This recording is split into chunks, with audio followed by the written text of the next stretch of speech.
Okay. Okay, welcome everyone to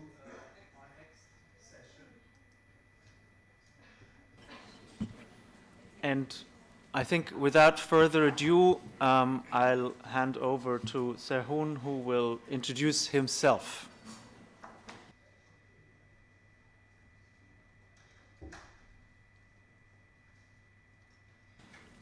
Okay. Thank you very much, Toby. And thank you, Arab Center and Dana for hosting us here. Although I haven't met Dana yet in person, I should. So just briefly, for those whom I haven't met, my name is Serhun, and currently I'm an assistant professor in the Department of Political Science and International Relations at İzmir University of Economics in Turkey. And I got my PhD in University of Utah in the United States back in 2015. So I am kind of in the last phase of my early researcher, early career researcher, shifting towards more, I guess, in between junior and senior. So in my earlier research, I worked on Turkish nationalism and Kurdish nationalism in Turkey and try to understand the dynamics and patterns with Turkish and Kurdish nationalism.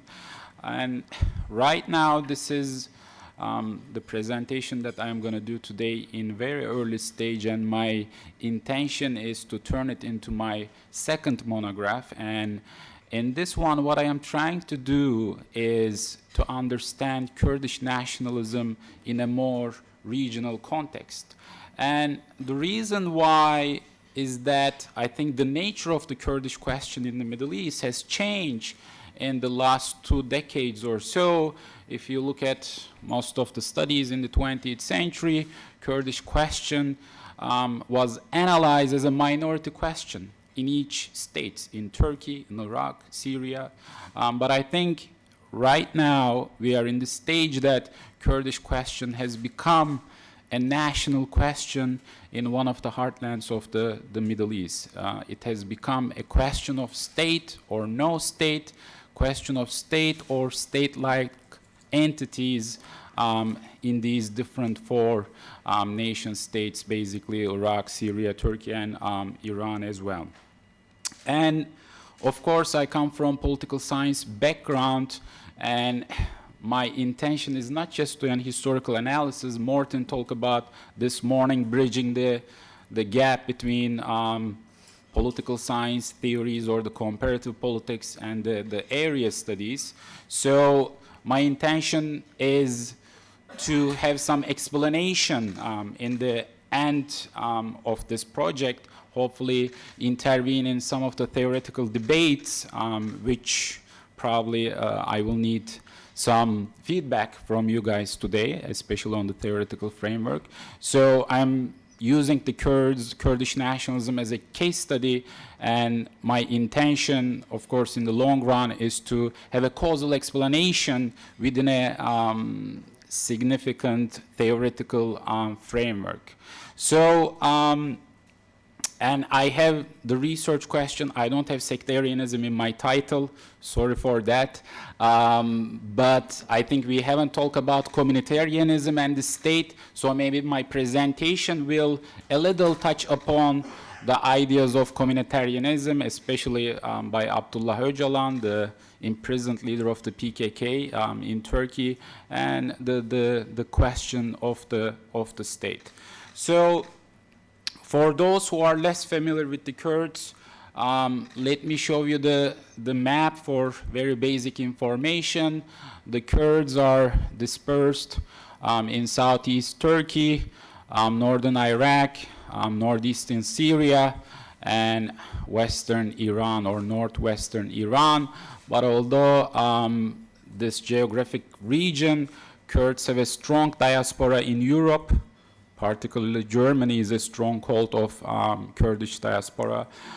They have a strong diaspora in North America, in the United States and Canada.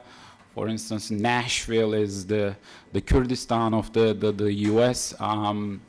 Also, interestingly, there are Kurds in Tokyo, When I visited Tokyo a couple of years ago, there's this neighborhood called Warabistan, where most of the Kurds coming from Turkey, and they were mostly sympathizers with the PKK and Öcalan. So we have the Kurds in this region as their historic homeland, but also there's a significant number of the Kurds outside of the Middle East as diaspora. If you look at the numbers, conservatively, the conservative around 30 million Kurds. Some, let me see I can't see, around 8 million in Iraq or Iran, in Iraq around 5.5 million, and these are the numbers from 2014, so there's probably a little increase. And in Syria, approximately, they are talking about 2 million Kurds, and in Turkey, which a lot of scholars say that most of the Kurds live in Turkey, as a percentage more than around 18%, and their number is 15 million. So we are talking about an ethnic group with a population more than a lot of countries, a lot of nation states in the world. So this makes the issue a regional question rather than a minority question in each of these states. And also recently with the fight against ISIS, the issue has become an international question as well, with the involvement of the United States, Russia, and the regional powers. So let me go over some historical background. If you look at the post-Ottoman world, of course, in the Ottoman Empire, some of the earlier presentations yesterday talk about Ottoman Empire as well. The Muslim identity, the Ottoman identity was kind of the overarching identity, so there weren't a very significant ethnic question until perhaps 19th century or early 20th century, with the influence of the French Revolution and the rise of nationalisms. So at the turn of from Ottoman Empire to modern nation states, Iraq, Syria, and Turkey, I classify the Kurds as perhaps the losers of this transformation from empires to nation states, because if you look at Arabs, they achieved more than one state. Turks gained their sovereignty. Armenians, despite their terrific experiences in the Ottoman Empire, they achieved to have their own independent state. In the Balkans, many different ethnic groups achieved their independent state, except the Kurds. In 1920, in the Treaty of Sèvres, there was an article in line with the Wilson principles that Kurds should have an autonomous region, including Mosul, and with the option of referendum towards self-determination and independent statehood. Of course, Turkey did not accept Treaty of Sèvres, and then we had the Treaty of Lausanne later, and the Kurds did have nothing. So if you look at perhaps early 20th century or most of the 20th century, there's no independent state for the Kurds, except a brief experience in Iran. In 1946, with the support of the Soviet Union, you see the establishment of Mahabat Republic, and kind of an independent state. It only survived around 11 months when the Soviets stopped their support. Iranians took over the region. The leader of the Mahabat Republic was Ghazi Muhammad, and at the time Mullah Mustafa Barzani, which I'm going to talk about him in a minute briefly, he was in the administration of this short-lived state in Iran. There was no official self-government for the Kurds in most of the 20th century. They were territorially divided across Syria, Iraq, Turkey, and Iran. and almost no formal institutions to preserve their language, culture, and history. And they were subject to assimilation, dehumanization, and state violence and genocidal acts, including in Iraq and in Turkey as well. So if you look at the modern Kurdish psyche in the region, they definitely have or suffer from weak physical and cultural security. And this became more apparent with the attacks of ISIS a couple of years ago. So Kurds, as mostly losers of the 20th century, but and if you look at the origins of Kurdish nationalism, and when I say origins of Kurdish nationalism, I'm not trying to necessarily understand the first phases of Kurdish nationalism, but more contemporary Kurdish nationalism, and it is based on this insecurity, what I call ontological insecurity, the political and cultural life with constant anxiety and fear in an unpredictable region, and they don't have, at least they didn't have institutions to protect themselves physically and culturally, and anxiety of extinction, right? And this became kind of, again, apparent with the ISIS. So Kurdish nationalisms, not one nationalism, but more than one version, which is the kind of the title of or the content of the presentation, they seek to remedy this ontological insecurity of the Kurds, either through a state solution, independent Kurdistan, and when I say independent Kurdistan, I'm not necessarily talking about a unified Kurdistan across Iran, Iraq, Syria, or Turkey, because most of the leaders are rational actors, and as we witnessed in 2017, Barzani played his card for independence in Iraq, in northern Iraq, which didn't work out well.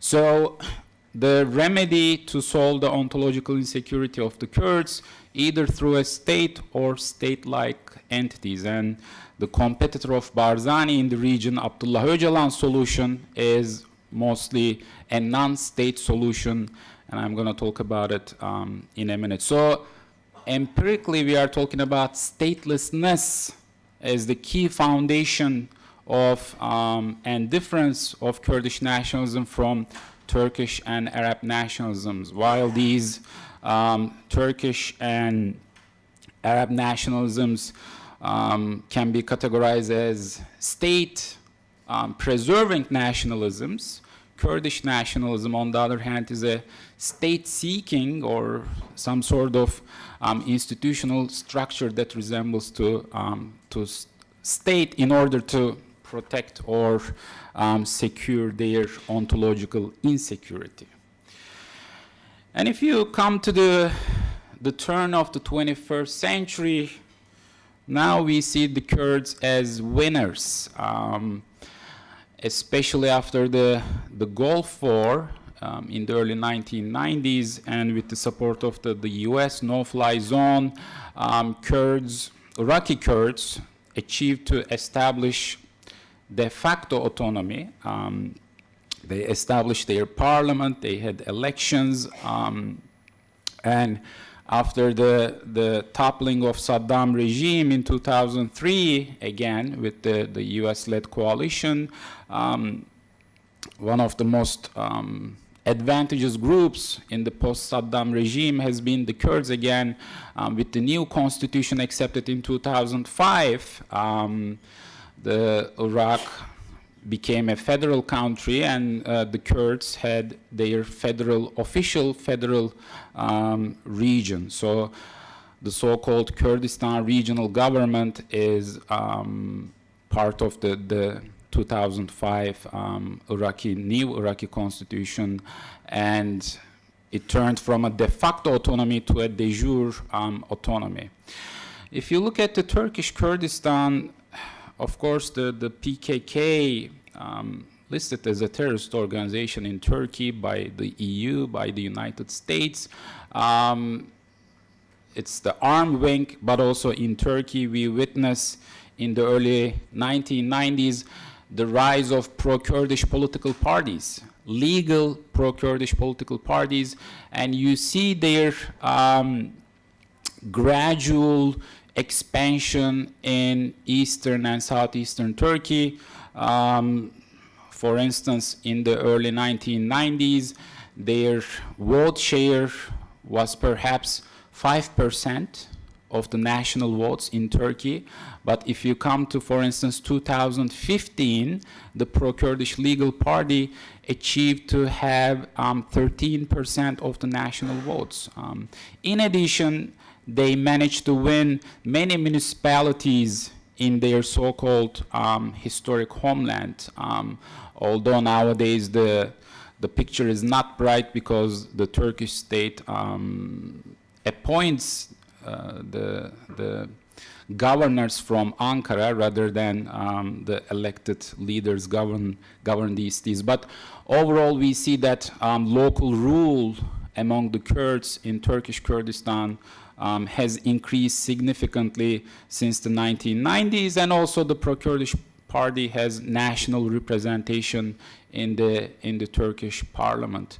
Actually, it became the third largest party after AK Party and the Republican People's Party. The pro-Kurdish party became the third one in 2015. If you look at Syria, of course, historically, they didn't even have citizenship. So they were stripped of their citizenship, their identity. But in the context of Arab Spring and the rise of ISIS, the Kurds, especially the Kurds that are close to the Öcalan's ideology, were able to declare their autonomy, de facto autonomy in northern Syria. And of course, one of the, how did this happen? One of the reasons was that Assad forces just left the region to protect the capital, to protect the regime. And they, not necessarily official agreement, but they kind of did the tit for that, and the Kurds had their autonomy. But this de facto autonomy is not de jure, and it's still on a thin line with the recent operations of Turkey in northern Syria. It's constantly under threat from the Kurdish perspective, and the future of the Syria, of course, we'll talk about the fate of the Kurds. Either it's going to evolve into something like in northern Iraq as a federal region or something else, and there are ongoing debates about this. And also the Kurds collectively have become almost global popularity or celebrities, especially in the Western media, in the US, in the fight against ISIS. If you look at fashion magazines, you'll see Kurdish women fighting against the ISIS in northern Syria. So they had a really positive image in the last couple of years, and that's why Trump's decision to withdraw from northern Syria created a huge reaction from many Western societies and countries.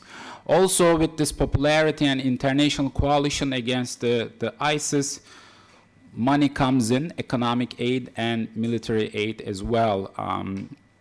For instance, YPG, right, mostly supported by the US, they get a lot of weapons and economic aid, and in a way they transformed from a militia group into an almost conventional military.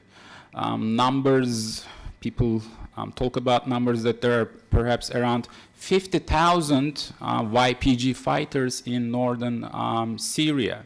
So at the turn of the 21st century, late 1990s, early 2000s, Kurds gradually turning into winners. So with this new regional political context, what I am trying to understand, yes, there are Kurds, but on the other hand, the issue is that Kurds are not homogeneous groups. They have different organizations, they have different ideologies, they have different understandings of nationalism. So I am trying to understand why. Usually we think nationalism as a force that unifies people, right? unifies different organizations working towards a common goal. But in this case, we see that nationalism, Kurdish nationalism, not necessarily unifies political elites. I'm not talking about ordinary people.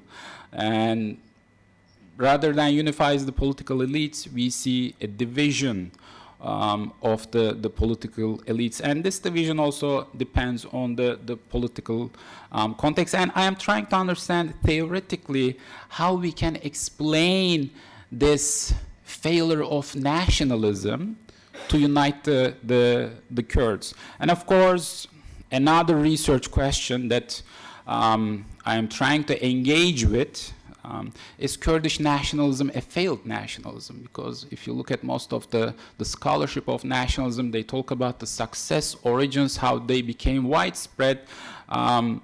Should we categorize Kurdish nationalism a failed nationalism? And if we do, what would be the theoretical implications of this? But again, my broader research question is why Kurdish nationalism does not unify the Kurdish political elites, right?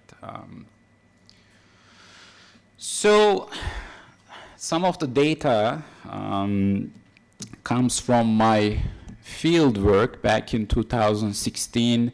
I went to a couple of cities in Turkish Kurdistan, and I visited Erbil in Iraqi Kurdistan and had semi-structured interviews with local NGOs, journalists, academics, some government officials, political party representatives, and some of the data, the background of how there are different varieties of Kurdish nationalism comes from this field work.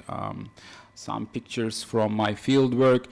Of course, the time when I visited Turkish Kurdistan, the peace process ended between the PKK and the Turkish government. So there were huge urban warfare.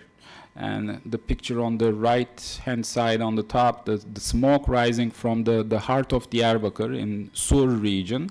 So basically, it was a surreal moment while I was doing my field work that you would hear the gunshots, the rockets, and on the other neighborhood, you would see that people open their shops and sit in the coffee shops, drink their teas and stuff. So there was an urban warfare basically between the PKK and the Turkish government, Turkish military at the time. And of course, in Syria and in Iraq, the Kurdish groups were dealing with ISIS.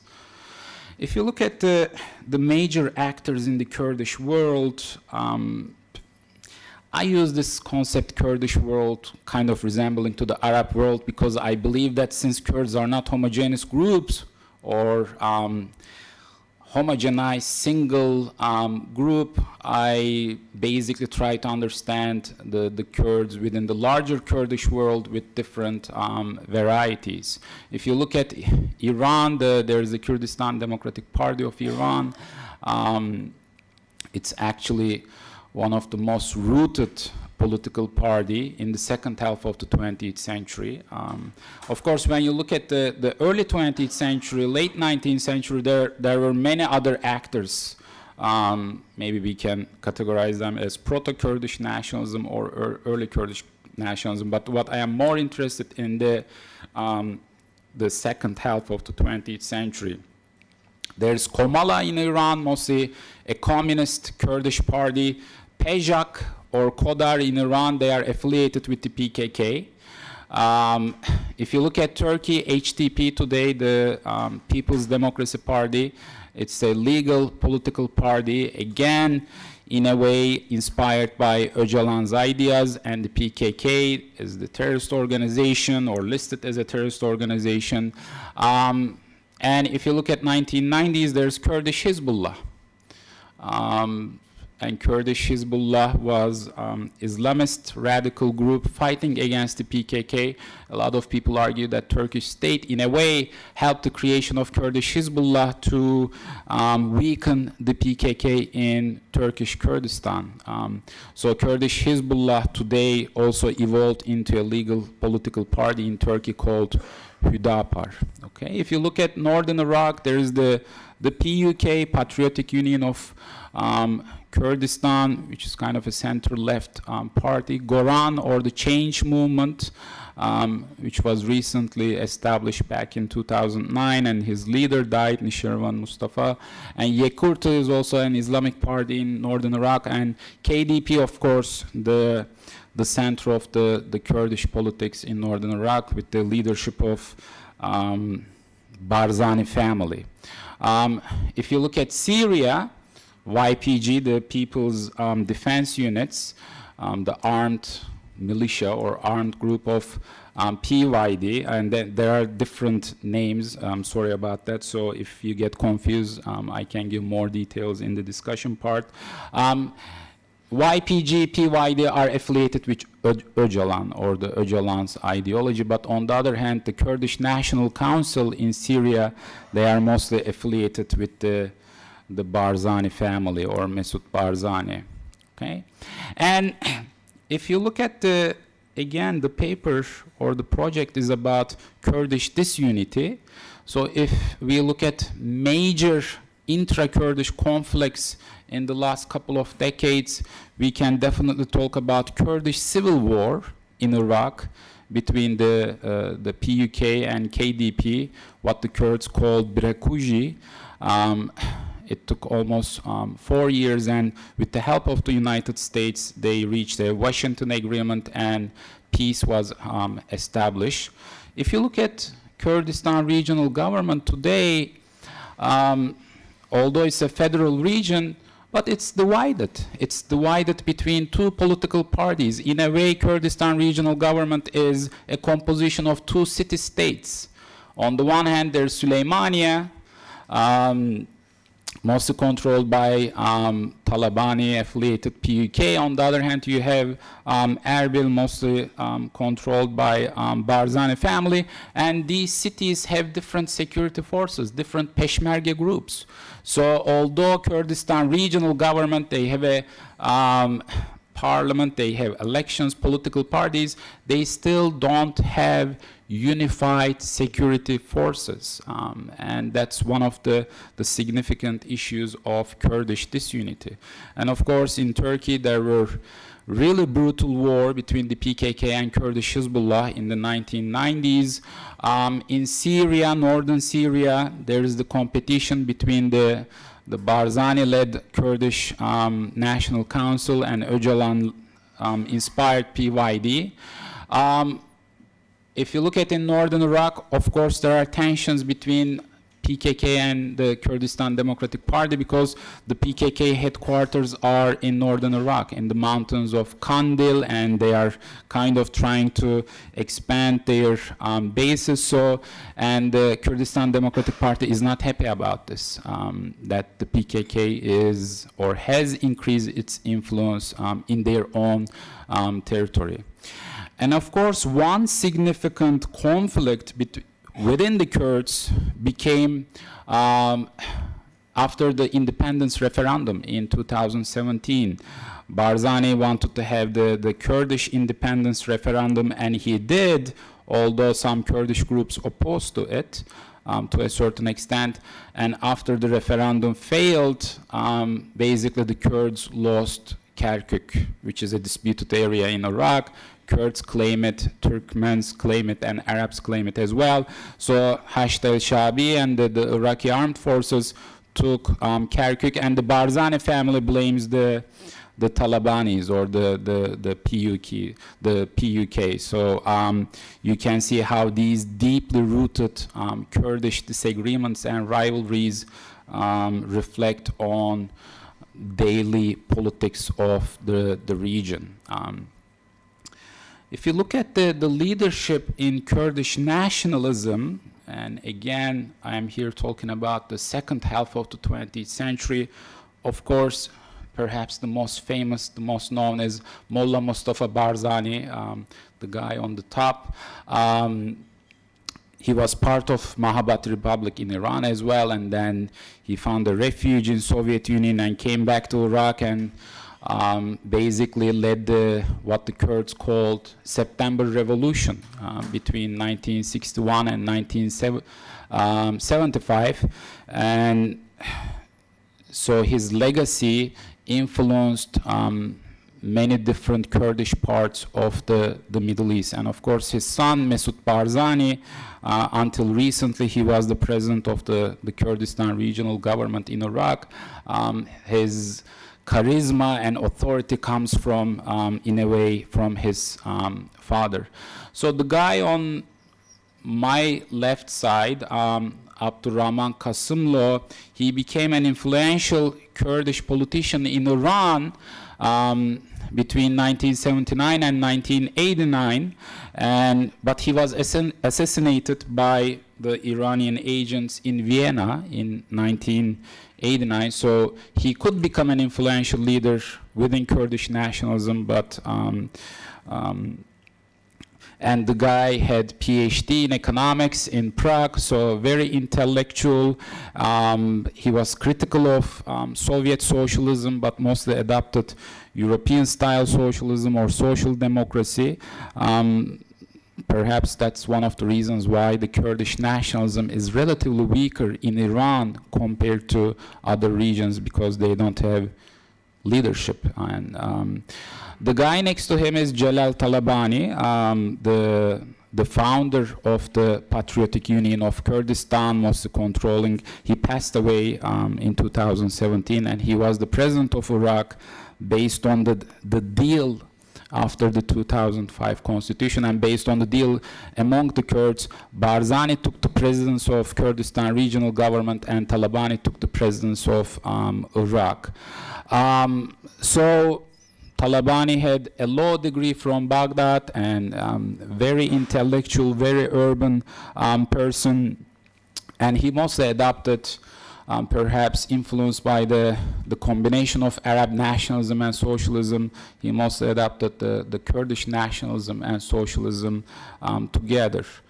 But I mean, Abdurrahman Kasımlı was assassinated, Celal Talabani became an important figure, but neither of those guys really created a collective action or mobilization of Kurds in a transnational context. I would say Barzani and Öcalan, the guy on the very right-hand side, they became kind of the two dominant forces in Kurdish nationalism today. And Öcalan, he was born in Urfa, close to the Syrian border, didn't have strong tribal relations, educated in Ankara and partially in Istanbul in Turkey, mostly interacted with the Turkish leftist groups, and he founded the PKK based on the Marxist-Leninist ideology, and also with the Maoist strategy of war, what they call the People's War. So I basically argue that there are two dominant views of Kurdish nationalism today in the Middle East, including Iran, Iraq, Syria, and Turkey. On the one hand, we have the Barzani-led worldview, and on the other hand, the Öcalan-led worldview. And the Barzani mindset thinks in a way that the Kurds are victims due to lack of their own nation state. And if you look at the Barzani supporters or the elites of the KDP, they usually find Öcalan and PKK very radical and very ideological. Okay. On the other hand, if you look at the Öcalan mindset, of course, the PKK started in the late 1970s with the goal of independent socialist Kurdish state. But Öcalan revised his ideas throughout the 1990s and early 2000s. And one thing about Öcalan, of course, he was the founder. He was a founder of PKK, and he fought with the PKK. But then he was captured in Kenya with the intelligence of Mossad, and then the CIA handed him to the Turkish intelligence, and now he is imprisoned in Imralı Island, close to Istanbul. And after he was imprisoned in 1999, he became a more theory-oriented person.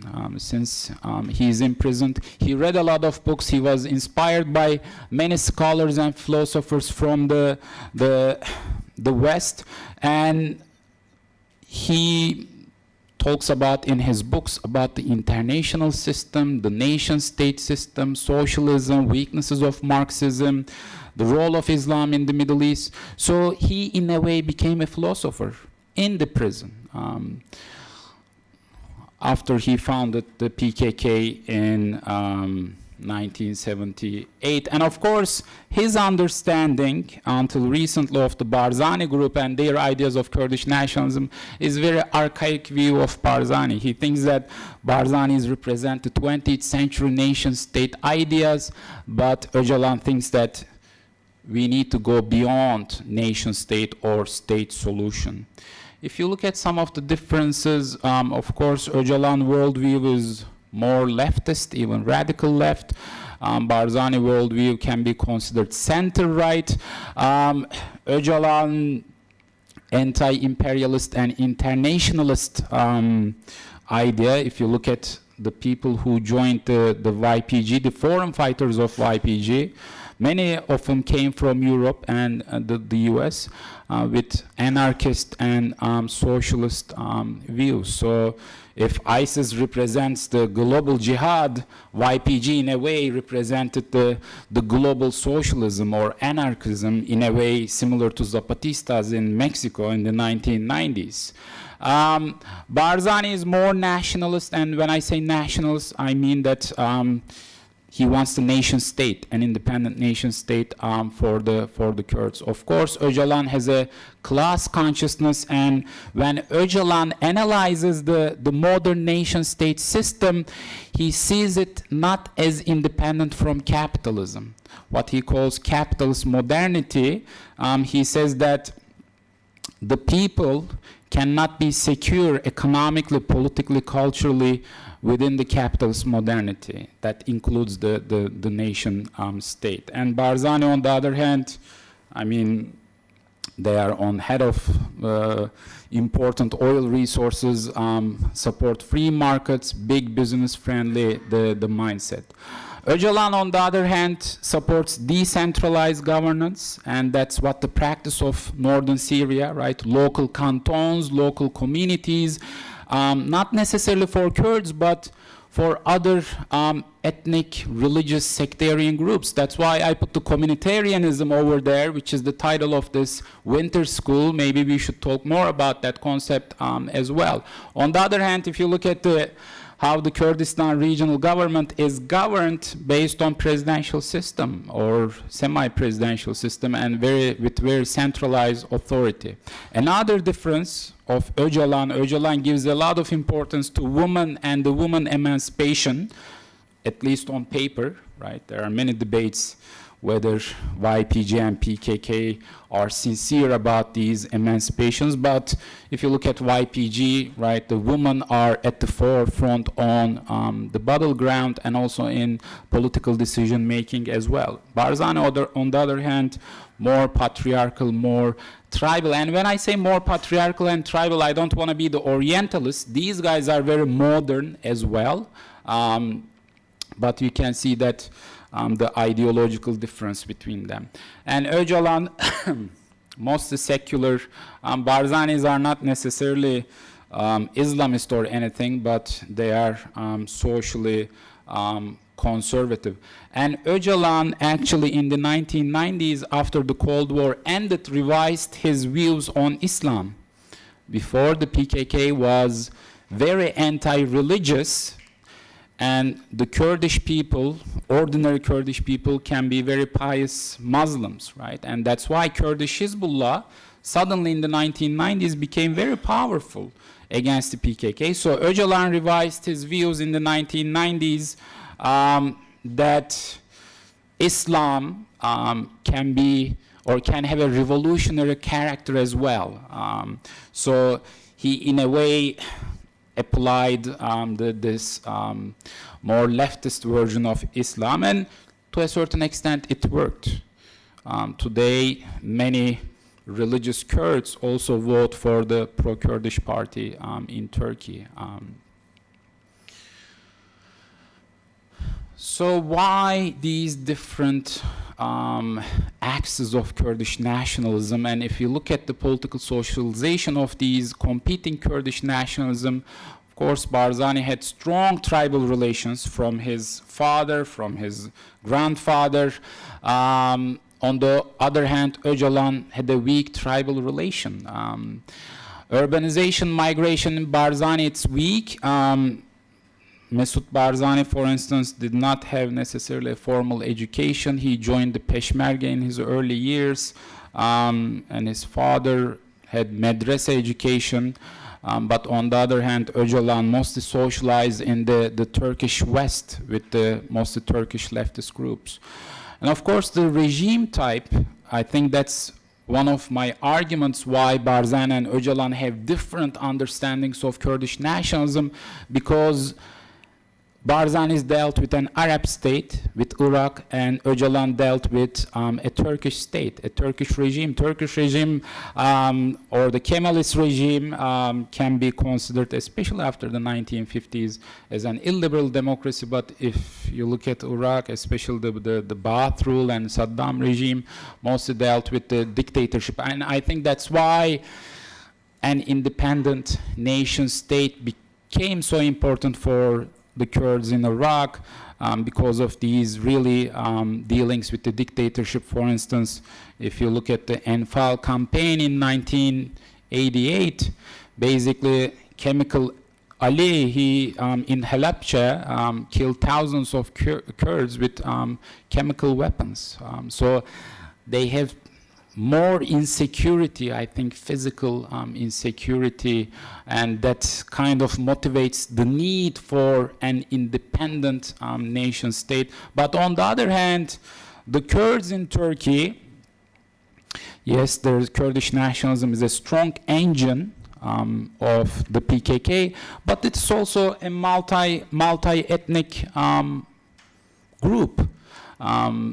So the supporters of HDP in Turkey are not only the Kurds, but also Turkish leftists as well. Okay. So Barzani's, yes, they had interactions with the Soviet Union, but ideologically they have been more pro-Western, and Öcalan had been more pro-Soviet, or ideologically, but recently, of course, YPG became closer with the United States.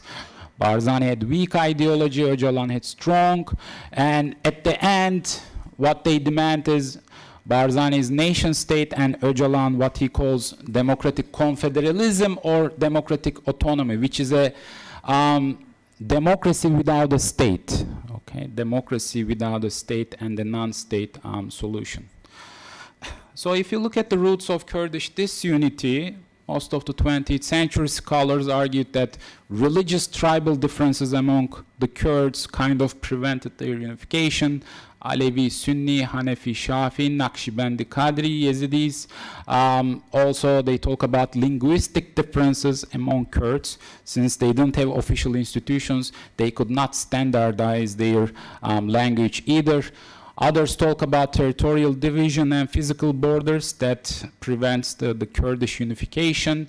But I think what is more important is, as I discussed, historical legacy and ideology, organizational obstacles, and geopolitics, and what Brandon O'Leary calls the four walls. Basically, Iran, Turkey, Iraq and Syria, I mean, they don't have any official agreement, but they govern the Kurds with divide and rule policies. For instance, today, if you look at Barzani's, they are very close with the Erdogan government. Taliban is in Süleymaniye, they are closer to Iran. And YPG did not necessarily have a hostile stance against Assad regime, while Barzani's had a really hostile stance against the Assad regime. And the ISIS moment in the Kurdish mindset, and I'm talking about ordinary Kurds, created a high level of fear and anxiety of extinction because ISIS attacked Sinjar, ISIS attacked Kobani, ISIS tried to attack Erbil as well, and ISIS had attacks in Turkish Kurdistan against Kurdish groups. So the famous saying, Kurds have no friends but mountains, in a way functioned in this process because basically not many countries in the region helped in this process. So with the ISIS, I think the ordinary Kurds consolidated or enhanced their collective Kurdish identity, and in a way these competing organizations came together. For instance, when the KDP Peshmergas could not protect Sinjar in Iraq, some of the PKK fighters went there to help them.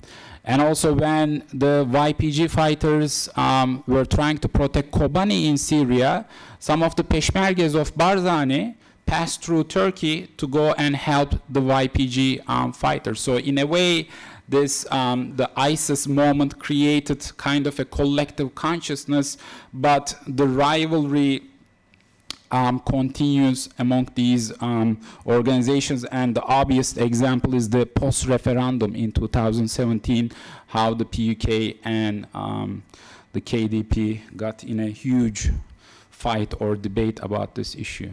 So I know I mostly talk about the historical context, but again, what I want to do is to place this into a broader theoretical framework, as Morten talked about. Who cares? I care, firstly, and also I want comparative politics scholars to care. I want nationalism and identity scholars to care, and also I want the scholars of Kurdish studies, or perhaps scholars of Middle East studies, care as well. So I want to bridge the gap between the comparative politics of identity and the Kurdish case. And right now where I am struggling, I mean, we talk about primordialism and instrumentalism this morning. I'm struggling with finding the theoretical framework and what kind of theoretical interventions I can achieve by focusing on this case study. Of course, the alternative question I ask, why nationalism does not unify the Kurds? Someone would ask, why would it unite them in the first place? So I think it's important to think about that question as well, and I'll just stop here and open up for discussions. Thank you.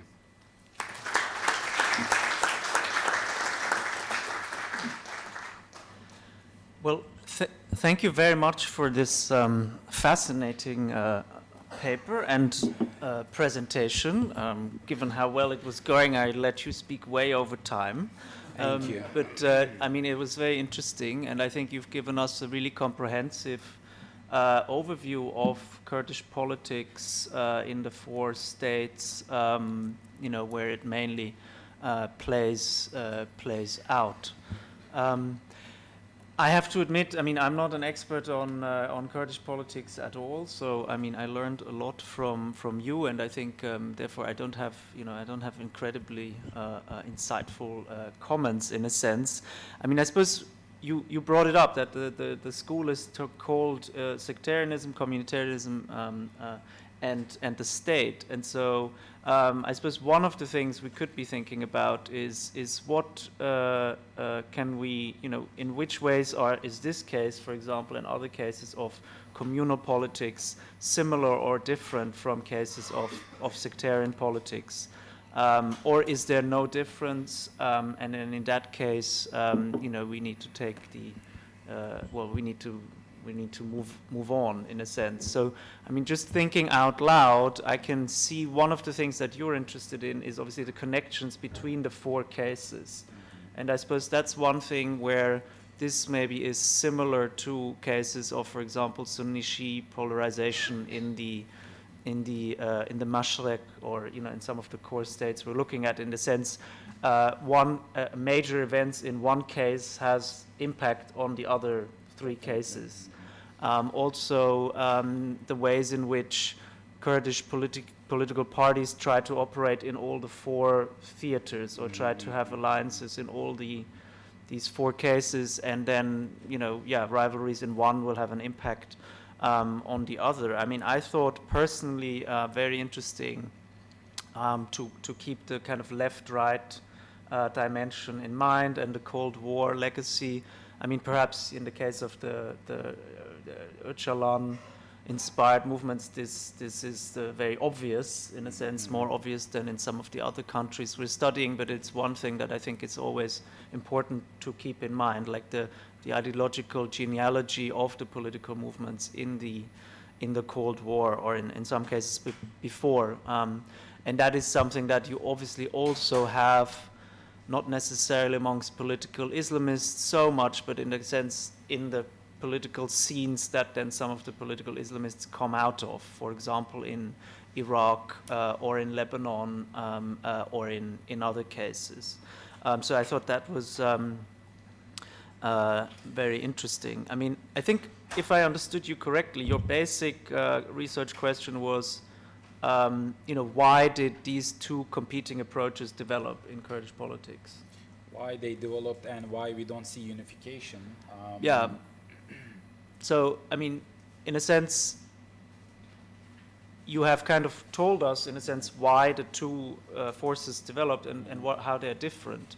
I mean, one of the ways one could be looking about it at this too is that in a setting where communal politics, in a sense, is constantly confronted with a state in which it cannot really achieve what it seeks to achieve, and in a highly polarized regional system, fragmentation is almost inevitable. I mean, in a sense, I mean, many other nationalist movements elsewhere were also fragmented into left and right, as we discussed yesterday, some more religious, some anti-religious, and so in a sense, perhaps it's not so dissimilar to other nationalisms, in a sense. I mean, the Kurds just face particularly difficult situation in realizing the goals that they have set themselves. But going back, in a sense, to the early 20th century, where you started, if you look at of the four states that are, where the Kurds, I mean, as you also mentioned Armenia, right? And the other famous case that people don't talk about enough, but anyway, and the Caucasus. But the four states, out of those, only two, Iran and Turkey, were kind of strongly represented at these international, I mean, at the negotiations in the 20s, when the territory was split up and made these claims of national identity. I mean, Iraq, as you well know, was kind of set up ad hoc, more or less, by the British, especially the north, attaching the Mosul province to Baghdad and Basra. Was more of it wasn't because the Iraqis managed to convince everyone that they had a strong Iraqi nationalism. And in Syria, it was similar. So in a sense, just logically, in a sense, if you're looking for a lack of national sentiment that explains the lack of statehood, I mean, I think in this case it's not necessarily that. It was just the imperial rivalries at the end of the First World War meant that the territory was carved up in the way in which it was carved up, in a sense. So whether or not Kurdish identity was very strong at the time, I think didn't really play such a big role. It was more, Turkey and Iran, were already there, and the other two states were created basically because of a French-British understanding of, dividing the territory.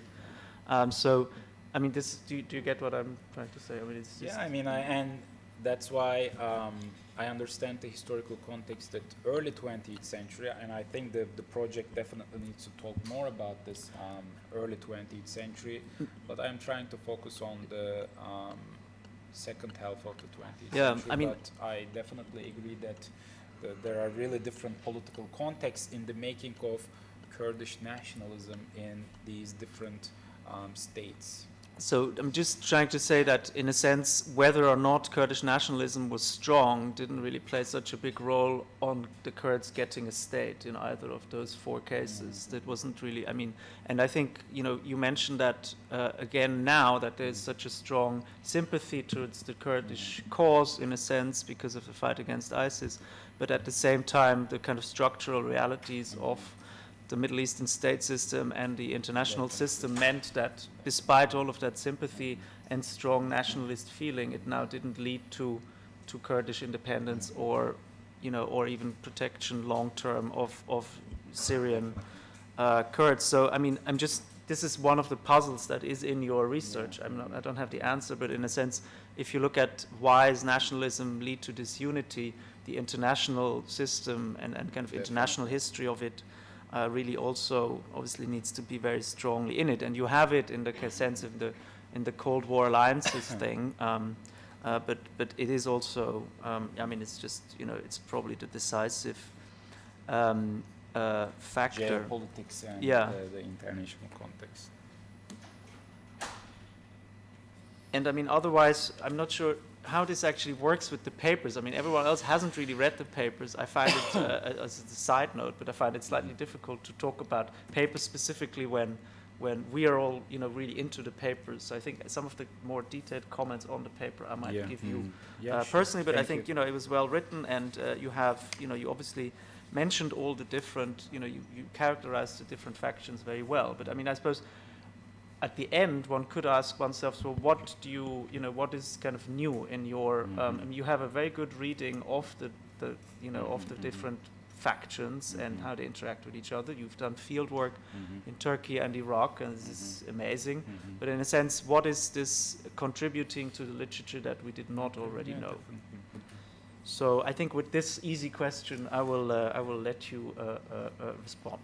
Well, what is new, I think there's not much literature, and I'm still working on this as far as I could see so far. There's not much literature on failed nationalism, and I'm still not sure if Kurdish nationalism failed, but as in the conclusion here, I say failing nationalism because they have weak elite unification, they have weak legal institutional gains.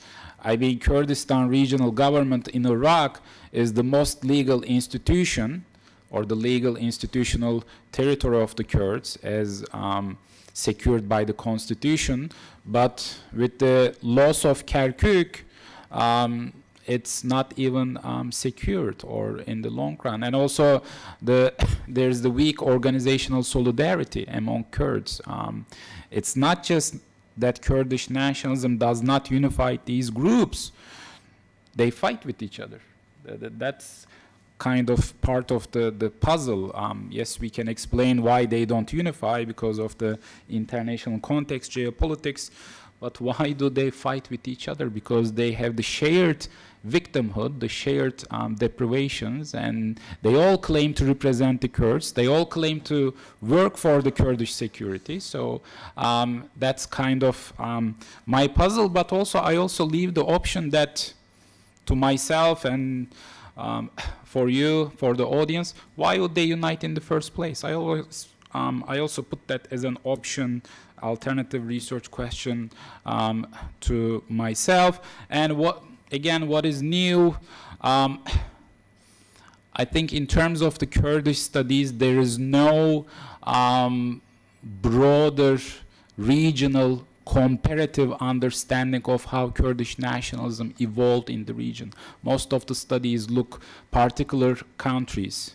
Kurdish nationalism in Turkey, Kurdish nationalism in Iraq. What I am trying to do is that look at the Kurdish nationalism in the regional context and how Kurds interact with each other rather than how Kurds interact with the states that they are part of. I think that's at least one of the new things I believe for the Kurdish studies.